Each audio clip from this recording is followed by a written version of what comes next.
As tensions between the United States and China escalate, the ramifications of the ongoing trade war are reshaping global trade dynamics, particularly affecting China's export strategies. Recent data reveals a significant shift in the flow of goods, with April witnessing a sharp 21% decline in Chinese shipments to the U.S., a stark contrast to a 21% surge in exports to Southeast Asia. This reorientation underscores the dramatic impact of hefty tariffs imposed by the Trump administration, which saw rates soar to a staggering 145% on Chinese products. In a report published on May 9, 2025 by the New York Times, Alexandra Stevenson highlights the immediate effects of these trade barriers, noting that Chinese exports to countries like Vietnam and Thailand have surged as factories pivot their production strategies. This is an early signal that something is going on in terms of a front-loading of the supply chain, said Raymond Yeung, chief economist for Greater China at ANZ.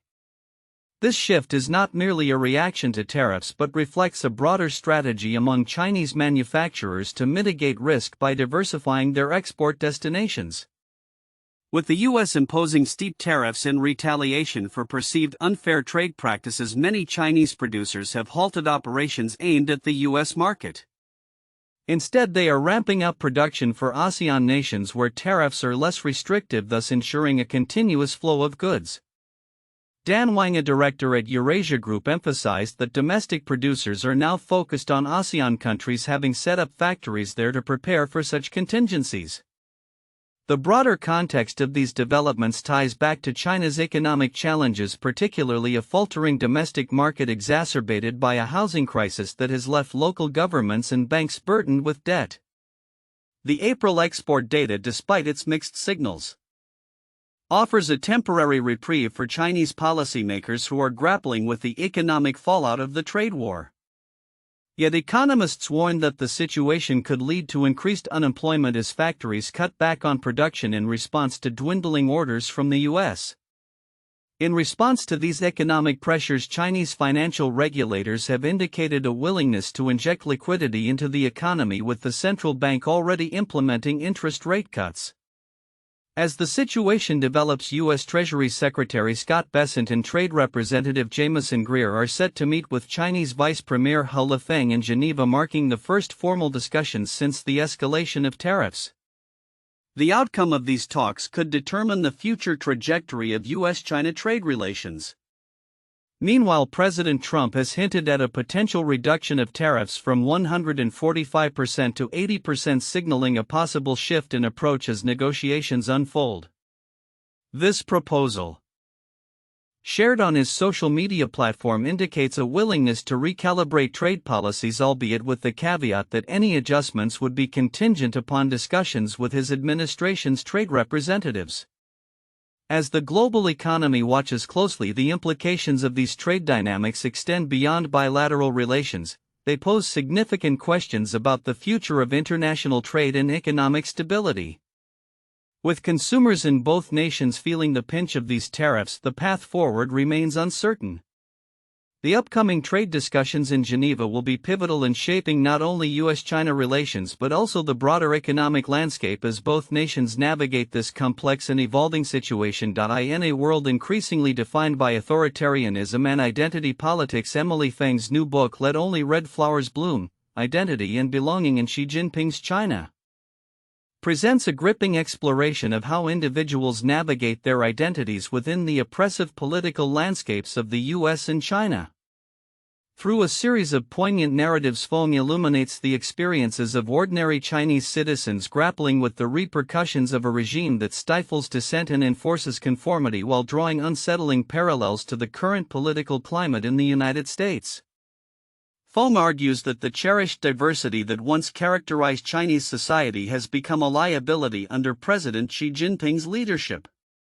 In her preface, she articulates a stark transformation from Mao Zedong's call for a multiplicity of voices, let 100 flowers bloom, to Xi's chilling directive that only red flowers are permitted to thrive. This shift underscores a broader trend toward totalitarianism, one she argues is mirrored in the U.S., where political polarization and the suppression of dissent threaten the foundational ideals of democracy. As a seasoned journalist with experience reporting from China and the US, Feng's insights are backed by extensive research and personal anecdotes. Her work covers a diverse array of characters from dissidents and asylum seekers to activists and ordinary citizens, revealing the complexity of identity in a society where expressing dissent can result in dire consequences. She emphasizes dissent is a long, hard slog for these people, and it imparts trauma on not just the activists and dissenters themselves but their family, friends, and their children. The book's title and themes resonate deeply in today's political discourse. Feng highlights how various leaders, including Xi and former U.S. President Donald Trump, share a desire for a unified national identity, often at the expense of marginalized communities. In her discussions with Sampan, she notes American watchers of Chinese politics are noticing what they say are eerie parallels between trends in Chinese politics over the last decade and American politics over the last few months. Such parallels raise critical questions about the future of civil liberties and the potential for a slippery slope towards authoritarianism in the U.S. Feng's examination of identity politics extends beyond mere observation. It reflects a deep understanding of how oppressive regimes manipulate cultural and ideological narratives. She discusses the 2015 crackdown on Chinese human rights lawyers, a watershed moment that highlighted the Communist Party's willingness to suppress dissent. The long-term effects of this repression are dire, with Feng noting that after the 709 crackdown, Chinese civil society experienced more blows it was unable to defend itself against. This historical context serves as a stark warning of what can happen when dissent is silenced. Moreover, Feng confronts the issue of ethnic identity in China, particularly regarding the treatment of non-Han communities. She questions whether the Chinese government's push for Sinification, the process of assimilating ethnic minorities into Han culture, is a curse or a benefit for officials, suggesting that it serves to marginalize distinct identities rather than celebrate them. This analysis prompts a comparison with American society, where the struggle for diversity and inclusion remains ongoing. The narratives in Let Only Red Flowers Bloom are not just stories of suffering, they also reflect resilience and the enduring human spirit. Feng highlights the courage of individuals who risk everything to speak out against injustices, emphasizing that the fight for freedom and identity is a long-term commitment that demands vigilance.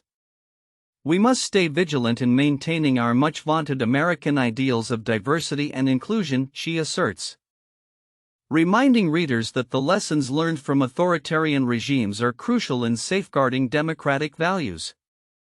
As the global political landscape continues to evolve, Feng's work serves as an urgent call to action.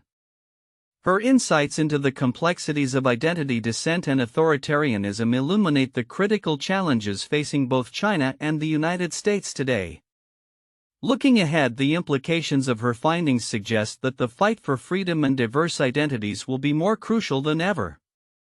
As she continues her journey as a reporter, Feng remains committed to amplifying the voices of the marginalized, ensuring that their stories are not forgotten in the narrative of our times. In a surprising turn of events, China has shown resilience in its export figures despite the ongoing trade war with the United States, particularly under the heightened tariffs imposed by the Trump administration.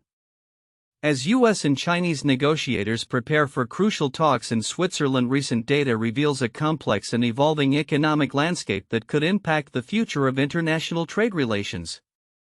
In April, China reported an 8.1% year-on-year increase in exports, amounting to approximately $315.69 billion, which exceeded market expectations. However, this growth was juxtaposed with a significant 21% decline in exports to the United States, marking the steepest drop in 21 months.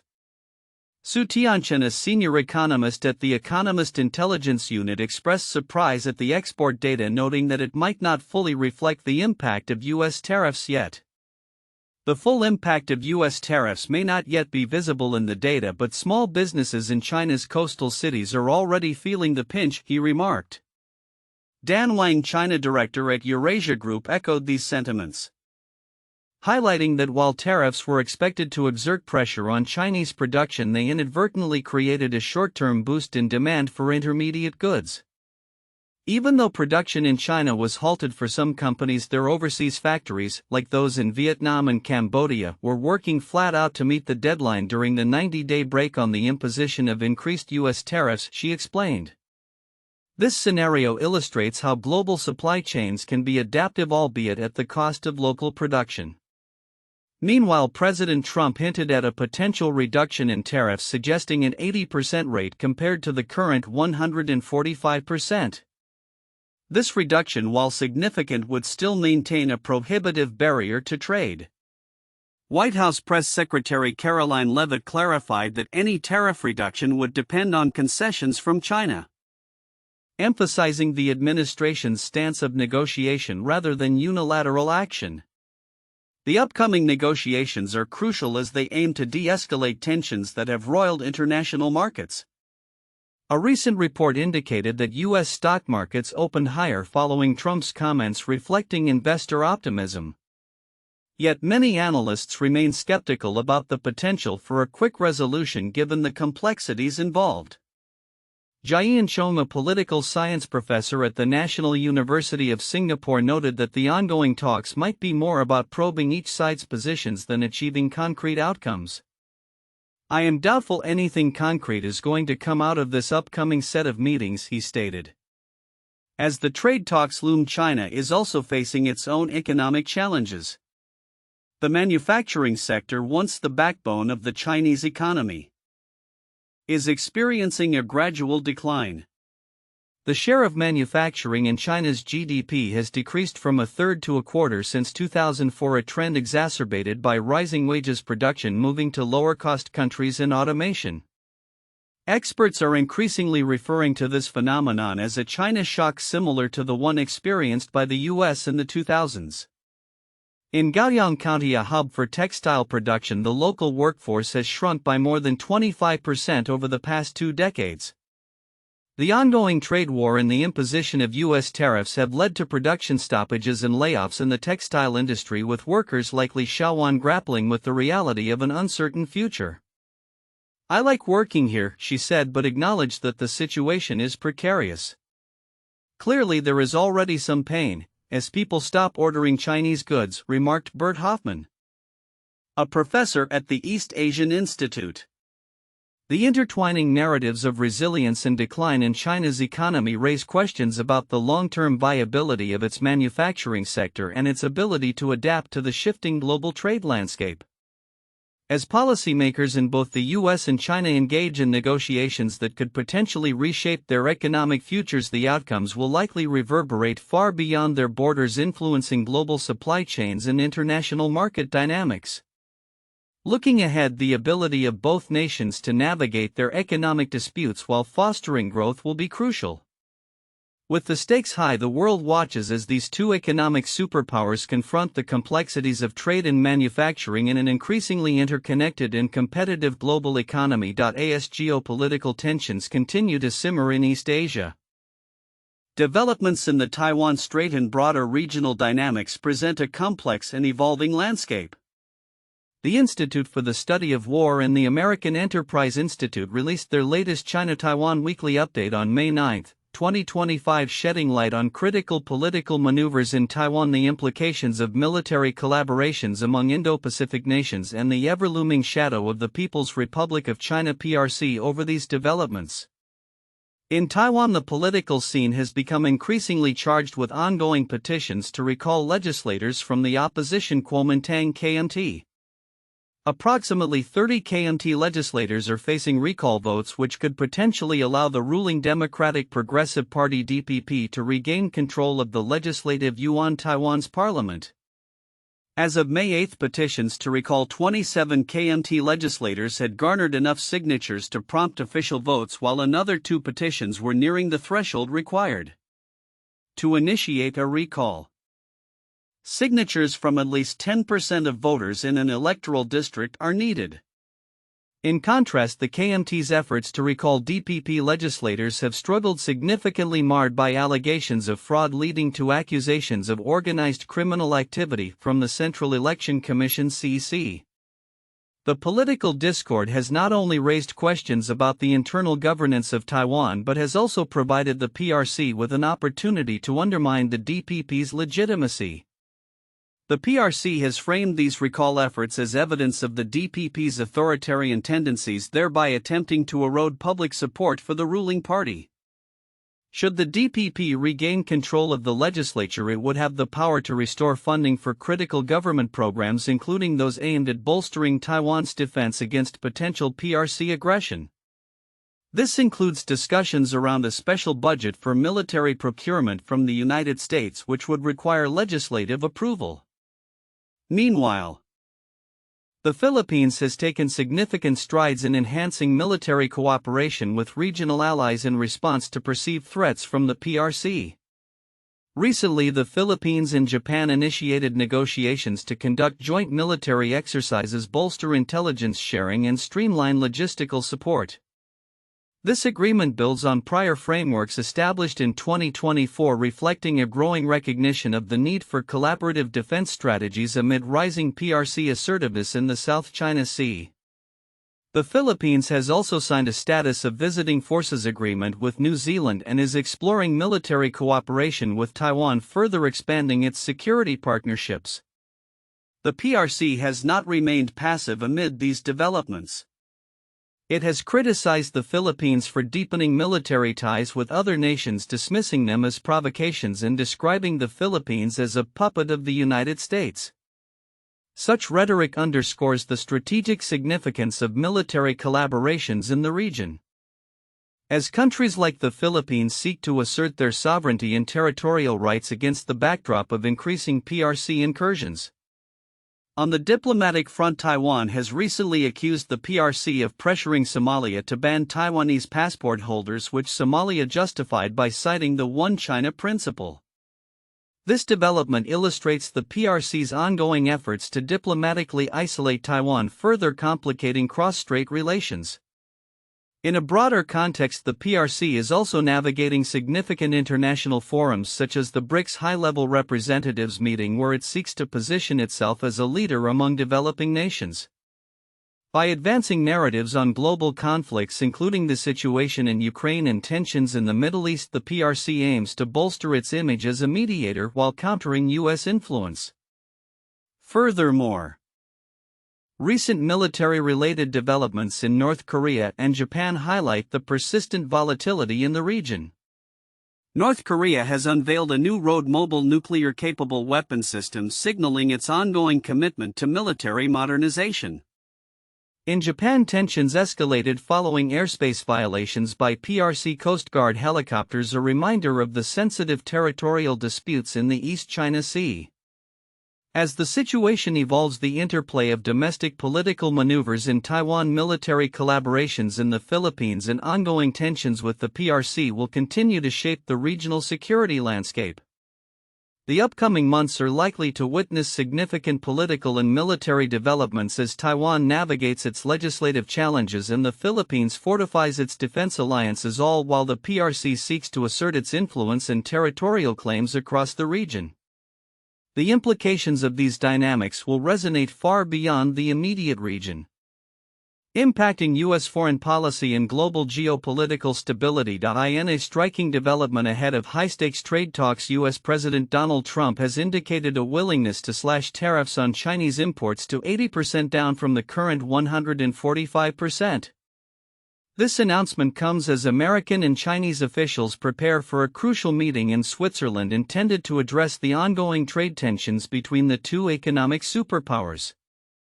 80% tariff on China seems right, Trump asserted in a social media post, emphasizing that the final decision rests with U.S. Treasury Secretary Scott Bessent. However, he refrained from providing further details, leaving many to speculate whether this would be a temporary measure during negotiations or a more permanent adjustment. The uncertainty surrounding the tariff reduction adds an extra layer of complexity to the upcoming discussions scheduled for Saturday, where Bessent will meet with China's Vice Premier Lifeng. This potential shift in tariff strategy comes at a time when both nations are grappling with significant economic pressures. The U.S. has faced mounting criticism over its aggressive trade policies, which have been linked to inflationary pressures and supply chain disruptions. Meanwhile, China has been preparing its own response, recently unveiling a policy package aimed at mitigating the impacts of U.S. tariffs. This proactive approach illustrates China's determination to protect its economic interests and suggests a willingness to engage in constructive dialogue. Trump's remarks also included a call for China to further open its market to American goods, framing it as a mutually beneficial move. Opening your market would be good for them, he stated, highlighting an underlying belief that increased trade could bolster both economies.